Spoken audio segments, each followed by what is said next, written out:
హైడ్రా వెనక్కి తిరిగినా పక్కకు మలిగిన నీళ్ళలో కట్టిన ఇండ్లను కంప్లీట్ అయిన ఇండ్లను కూల్చేయకుండా హైడ్రా పనితీరు మీద రాష్ట్ర ముఖ్యమంత్రి పనితీరు మీద ప్రజలకు అనుమానం వస్తుంది.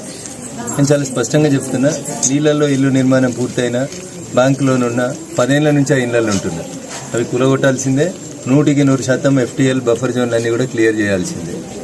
ఆ పేద ప్రజలు ఎవరైతే అక్కడ ఇల్లు కట్టుకొని ఉంటున్నారో వాళ్ళకు కోకాపేటలో మనిషికి 100 గజాలు 200 గజాలు 250 గజాలు ఇచ్చి వాళ్ళకు ప్రత్యామ్నాయ ఏర్పాటు చూపించాల్సిన బాధ్యత ఈ రాష్ట్ర ముఖ్యమంత్రి మీద ఉంటుంది.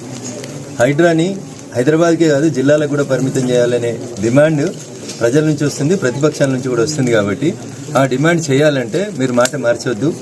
కట్టిన ఇండ్లని ఎవరి అయినా సరే కూలగొట్టాల్సిందే. హైడ్రా తన పనితీరును నిష్పక్షపాతంగా ముందుకు సాగించకపోతే రంగనాథ్ గారు better you quit the job, ఉద్యోగం వదిలేసిపోయి మామూలుగా పోలీసు నౌకరీ చేసుకుంటే బాగుంటుంది. ప్రజలకు న్యాయం చేయలేని ఏ కుర్చీలైనా ఎవరైనా కూర్చోవడం అనేది సమంజసం.